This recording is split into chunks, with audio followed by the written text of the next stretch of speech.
Money is a very delicate issue for many, many people. This issue can be so contentious that instead of managing their money, people will avoid the topic altogether and solely focus on earning and spending it. In short, there are two types of people: those who increase their wealth and those who lose it. And in this video, I will share with you 10 money mistakes you must avoid at all costs. And if you're new to the channel, then hit the subscribe button below for more life-changing content. The truth is that keeping money is a lot harder than making it. It's not uncommon to see people who come into wealth through inheritance, lottery, or other windfalls and lose it in a short amount of time. A good example of someone who earned a ridiculous amount of money but lost it all is the famous boxer Mike Tyson. Despite earning over $300 million in his career, in 2003 he declared bankruptcy and was reported to be in more than $20 million worth of debt.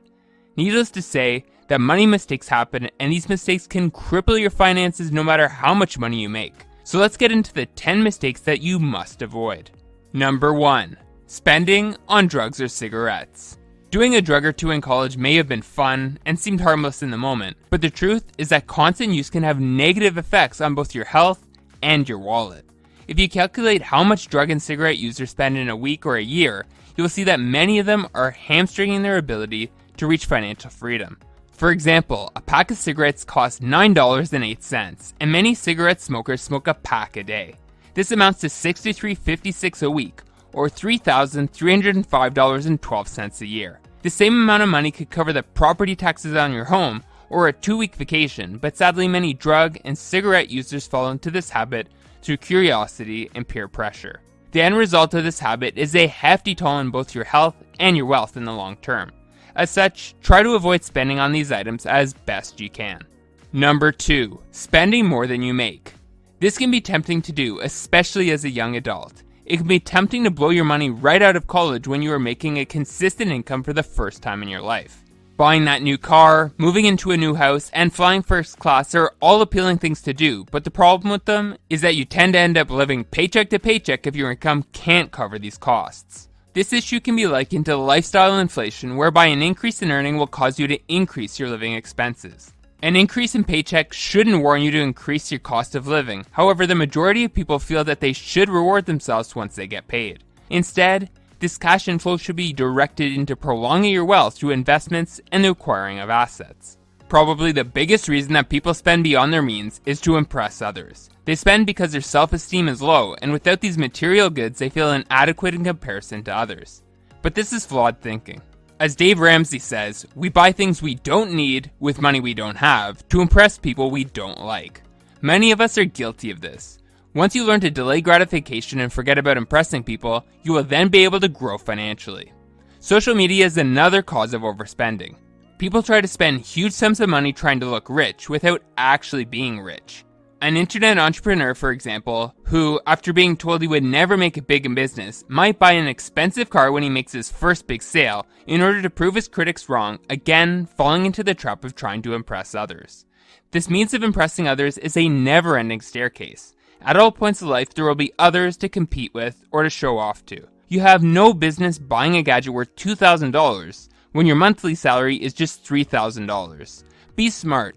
Create a budget and track your spending to ensure you avoid spending more than you make.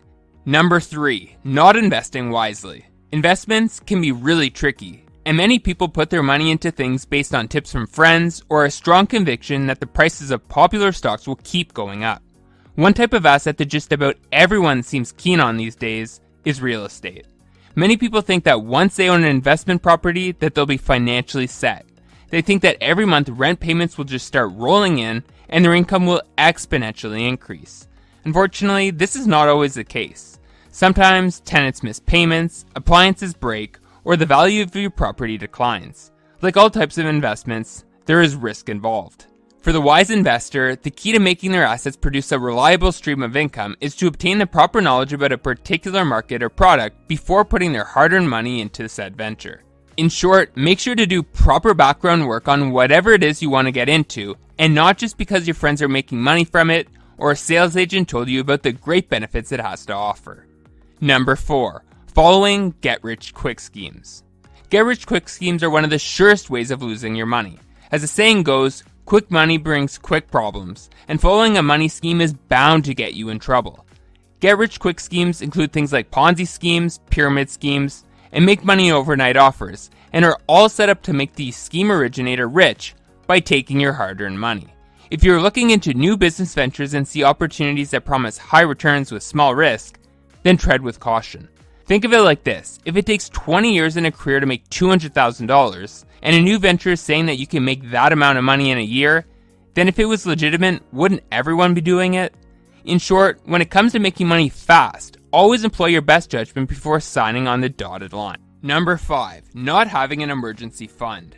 Let's face it, life doesn't always go your way, and sometimes you need cash in order to rectify the situation you're in. For instance, your car could suddenly stop working, you could lose your job, or your washer could break. Unfortunately, just about everything in life costs money, which is why not having an emergency fund set aside is a critical money mistake. Sadly, a 2019 Federal Reserve study found that almost 40% of American adults wouldn't be able to cover a $400 emergency with cash, savings, or a credit card charge that they could pay off quickly. About 27% of those surveyed would need to borrow the money or sell something to come up with the $400, and an additional 12% wouldn't be able to cover it at all. Luckily, you don't have to be one of these people. Saving these funds can be easy. All you have to do is set up a 10% automatic deduction from your pay with your employer that will send a portion of your paycheck into an emergency savings account. But how do you know when you've saved enough? Most financial gurus recommend you accumulate 6 months worth of living expenses, but if you want to be extra cautious, then 1 year's worth is a great goal to set. Number 6, having just one source of income. For most people, having a sole source of income is a way of life, and this income usually comes in the form of a salary. Unfortunately, jobs aren't as secure as people perceive them to be. In fact, in 2018 alone, US businesses laid off more than 21 million people, meaning that if your job was the only way you made money, then all of a sudden your cash inflow came to a halt. When it comes to income sources, you need to think of yourself as a tree. Do trees grow fruit only from one branch? The simple answer is no. They have different branches producing flowers and fruits. And so should you. You should keep developing and learning new ways to let your income work for you.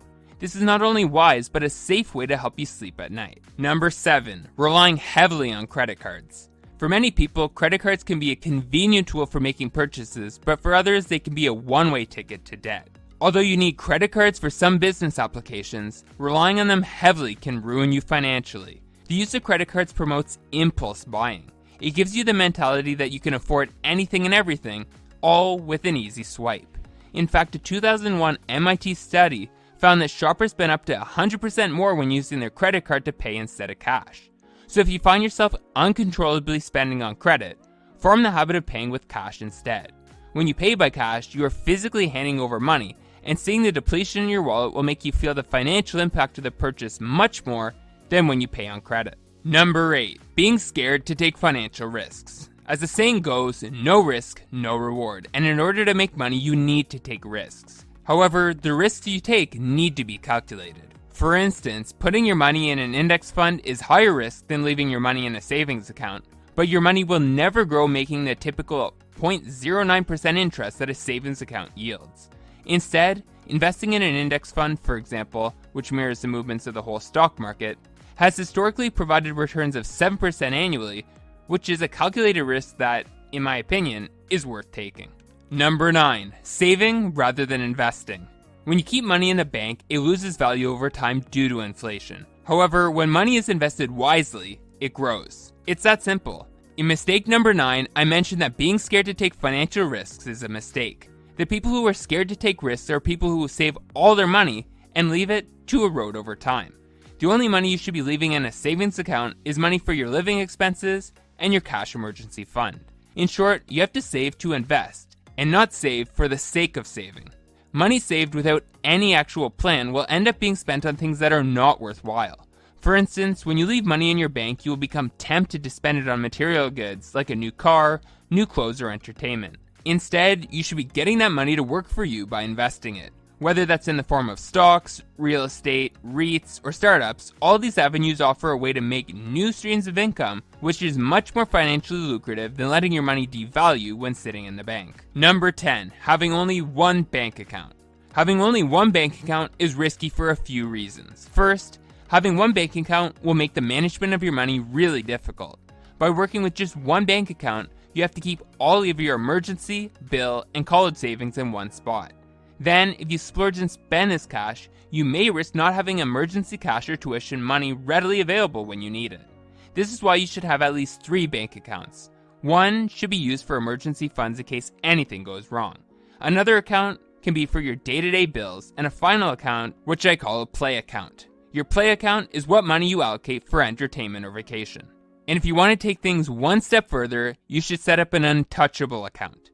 This account can be used as a savings account that paycheck deductions are directed to every single month, so you can automate your savings process and ensure your wealth grows over time. Thanks for watching.